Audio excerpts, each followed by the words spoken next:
This is Ursula Hogan welcoming you to News Extra on Scariff Bay Community Radio, where we feature interviews which go into detail on some of the events in the news this week. This week, a community information workshop was hosted by Clare County Council in the Derg Active Alliance building in Scariff. The coordinator was Fiona Cahill of Clare County Council, and she told Jim Collins what it was all about. Now, I'm with Fiona Cahill here at the Community Information Clinic in the Derg Active Alliance building in Scariff. Fiona, you're welcome again to Scariff Bay Community Radio. Thank you very much, Jim. Tell us, the Community Information Clinic, I suppose the name says it all, but tell us what's happening today here in Scariff. Yes, Jim, I suppose it's really a one-stop shop for information for people. We have a number of organisations who have collaborated together today for this event.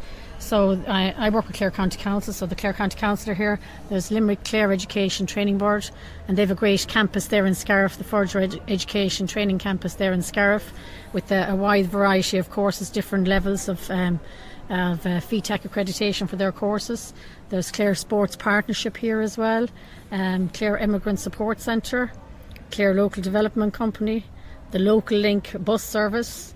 We also have a social welfare intro, Clare Volunteer Centre, Employability Clare, and last but not least, the community co-op here in Scariff.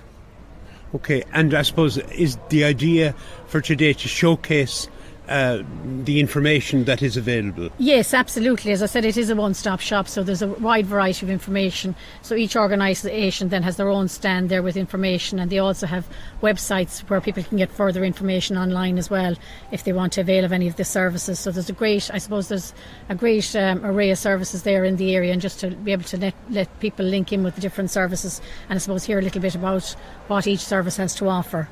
And of course, today I suppose you've brought them all under the one roof yes. for a few hours to make it more convenient for people. Yes, absolutely. So it's really just all under the one umbrella here, one-stop shop here today with the information, so people can browse around at their ease and go from stand to stand. Okay, I'm just thinking for people who may have missed today's event and who are listening to this on Scariff Bay Community Radio, is there some place they can go in order to, let's say, see what today was all about, and down the line then access the information that they might have missed today? Yes, well, there's a citizens information shop, or citizens information holder, a clinic there in the community co-op, the second Tuesday of each month.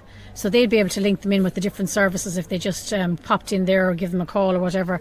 And that's from 10 to 12 and 2 to 4. That's the second Tuesday of each month. And again, watch the Community Co-op Facebook page. That'll be advertised via their social media platforms there as well.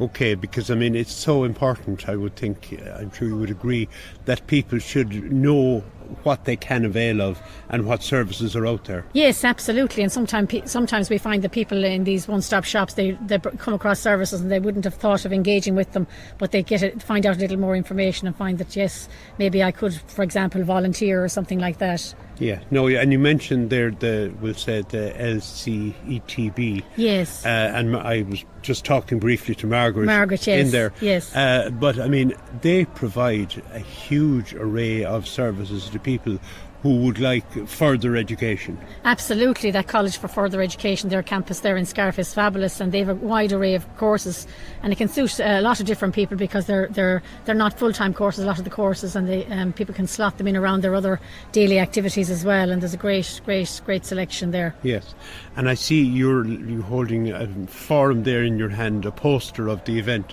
but it's in Ukrainian. Yes, we also had it in English as well, Jim. Yes. You're not going to ask me to translate. No, but I mean, is are the services available? Are they important now for those Ukrainian people, loads of them who are living here in East Clare? Yes, there's just shy of 200 Ukrainians living in the golf village there in Bodyke. And there's a few others scattered around. There's some in Flagmount. There is indeed, as well. Yes, and other pockets around the area. And as you know, there's about 86 international protection applicants living in the hotel here in Scariff as well. So there's 16 nationalities there, Jim. And as you know, here in East Clare, it's a real melting pot for I suppose we've a lot of people from different countries living here. Yeah, yes. So it's a great area to come to here in East Clare for them. Yes. And they feel very welcome and they're settling in very well here. good. That's great. And of course, we had our night here in, Yes. was it April or so? Yes, or the May, meet and greet there in May. Yes, and it yes. was very well turned out, and they felt that the people really embraced them here in East Clare, and they've made a lot of new connections and I suppose friendships and volunteering out of that event as well, which was Yes. great, Jim. And tell me, I know you're with Clare County Council, Yes. Fiona, and the role of Clare County Council in this, is it a coordinating one? Yes, well, I'm on the integration team, so I suppose we're all about helping these new people that have arrived in the area, helping them to integrate, and it's a two-way street. So we've got they've got to engage, and then the people in the community have to engage with them as well. Yeah, and how do you find that that's happening? Yeah, well, particularly here in East Clare, people have been very receptive to the new arrivals, and they are settling in very well. Yeah. Some people still haven't got work permits, so they're getting out and about, and they're volunteering with local tidy towns groups, and they find that's a great way to get out and meet people, and as well gives them a sense of purpose, something to do during the day as well, or indeed in the evening. Yeah, and I see following that meeting that the Clare County Council organised and supervised here in this building, I see a lot more people out, in Scariff particularly, volunteering for tidy towns, and people.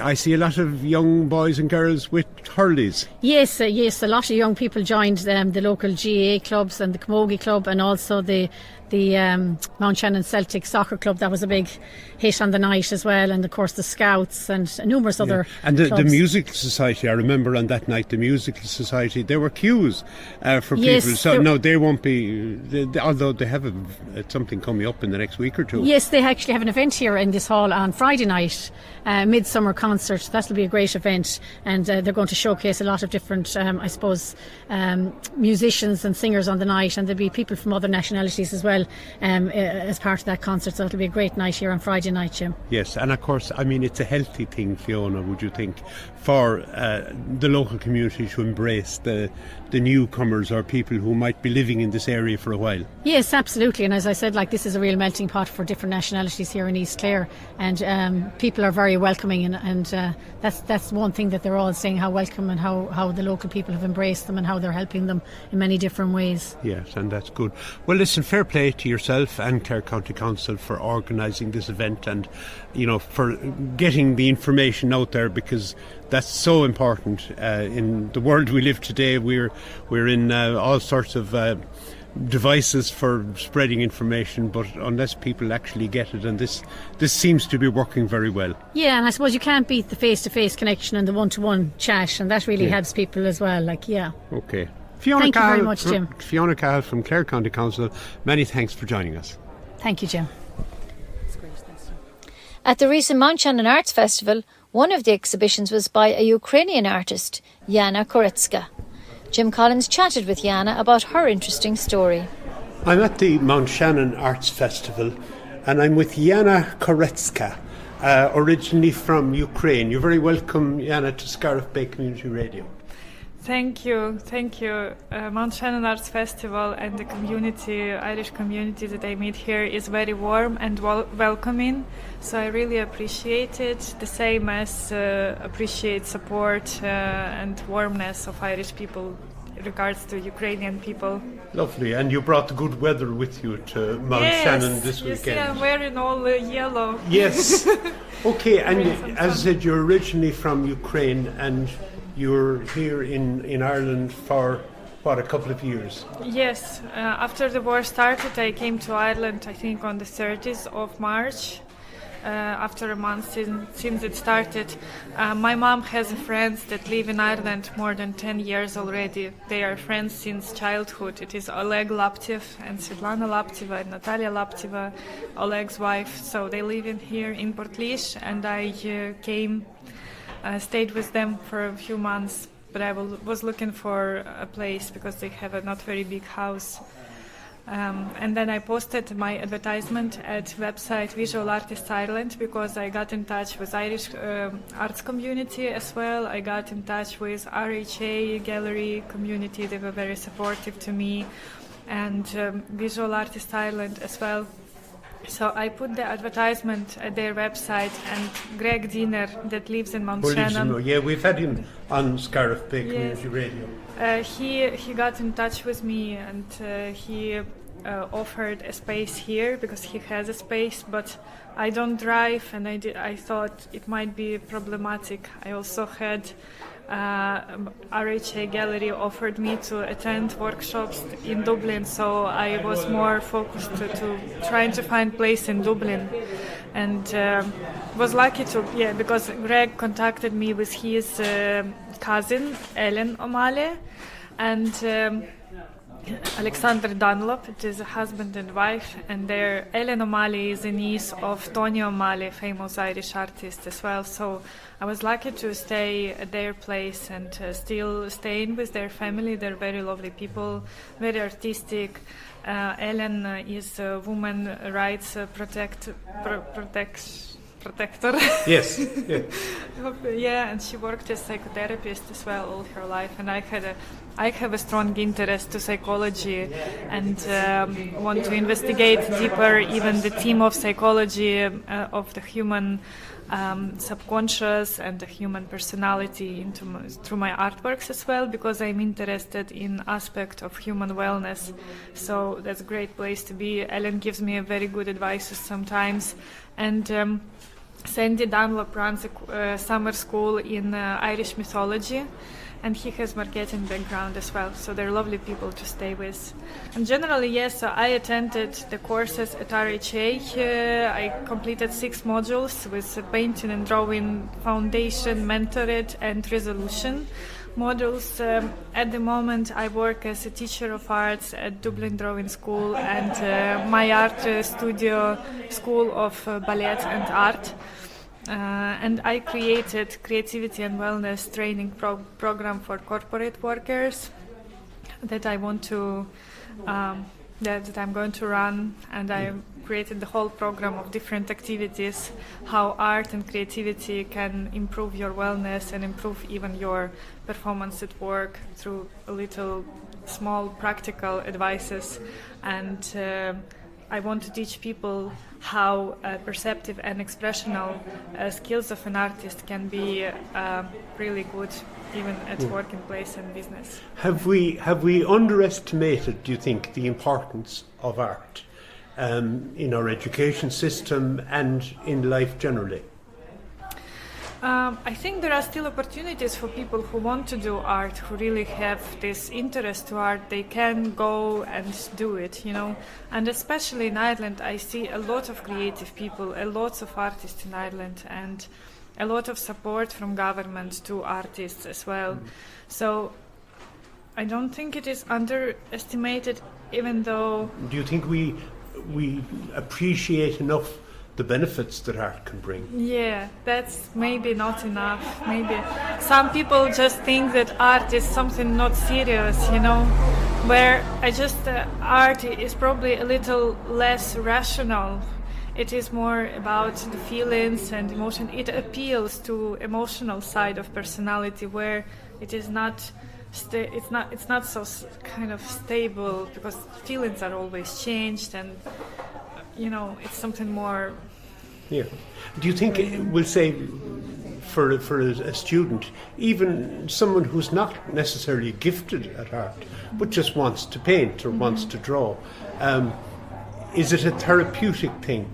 Absolutely, yeah. I know that art is better. It improves the connection between your brain and your hands. It is called motorics, I think, in English. I know how to say it in Ukrainian, but the small motorics of the hand, that really for children it is very good to paint and to discover the colors. Also, art is a very good workout, is actually for your sight, for your eyesight. I always win when I go to, when you go to shoot for fun. I always win because I have a good eyesight. My eye feels proportions very good, and I get to the point straight away. Yes. And you think the art has helped in that? Absolutely. Hand-eye coordination. Yes. My professor, so I have academic background from Ukraine, and the professor from whom my way started in art, Tarasenko Alexander Kirillovich, he went to war as a sniper since the first days of the war. Unfortunately, he died there, but he worked as a sniper quite a while. Yeah. So that's like artists have really good eyes. Yeah. Looking at your art, which is on the wall here in Anita's barn, it looks like it's, to me anyway, that it's divided into two categories. One is floral, plants, nature, birds, and the other then are human figures, heads, nudes, etc. Would that sum up your work? No, it's only a small part of my work, to be honest. It's just something that I could actually physically bring with me. A lot of the artworks that you see here are from the courses that from my studying courses at RHA. For example, nude models and the portraits, they were from the classes. But they're also good just to look at, so I just decided to bring them here. A lot of my artworks have a bigger format.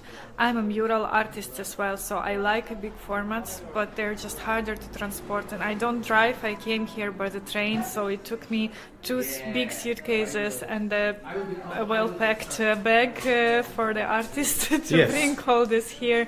I just have a lot of sketching material as well. As an artist, I notice the beauty in little details. If I see a beautiful flower, I want to paint it. I like to capture the color because it is the most precious thing. In painting, a good color is very important, and to have it, you need to always do sketches. To practice, you need to always do sketches. And you see a lot of sketches here because I really have them a lot. This habit was given to me with my academic background, again from Ukraine, and I also just like to do it. I like to have a lot of material in case if I need to paint some artwork, I already have a sketch for it. So if I have a sketch, if I have a good color, I can easily transport it into bigger painting. And but the sketches themselves are also a good material as an artwork as well. They're a little more fragile in a way, especially watercolors. They're more vibrant in a way. Yeah, and I'm looking at a Ukrainian bird here, an acrylic just overhead, framed in canvas, and it is fabulous. It's certainly vibrant. Thanks. Yeah, this is here. Some of the artworks are inspired with Ukrainian traditional art manner of painting. In Ukraine we have a very big heritage actually of visual art. Visual art and folk song would be the strongest artistic pieces from Ukraine. We have a very rich tradition. We paint eggs for the Easter, we paint houses, paint a lot of paintings as well. We have these national dresses. It is called vyshivanka. Yes. It is also quite visual, so traditionally the mother would do this for her children. Yes. And these patterns, they also have a symbolic for positive signs, like a tree of life and signs of protection from bad spirits and something like this. Yes. Well, for the listener, Yana is wearing a top which is bright yellow, but with floral designs on the sleeves and on the front and around the neck, and it's in keeping with your country's colours as well. Yes. Great. How can somebody who maybe missed the festival or maybe saw some of your work in the festival, how can they have a look at your work or even purchase your work if once the festival is over? Yes, they can go to my website yanakoretska.art, so YANAKORETSKE.art, or to my Instagram, Yanessa Ukrainian Artist. Okay, lovely. That's brilliant. So hopefully, I see a lot of people are coming in and having a look at your work and admiring your work while we've been talking and while we've been preparing for the interview. Hopefully, you will get some business and some interest as well, and hopefully then people will go to your website And, I know you're in Dublin, you're not in this part of the country, but we might see you again here at the festival. I love this place, yeah. Thank you very much. You're very welcome, Yana, and thanks for talking to us. Yeah. You have been listening to News Extra on Scariff Bay Community Radio. Join us again next weekend and we will keep you updated on local events. This is Ursula Hogan for Scariff Bay Community Radio.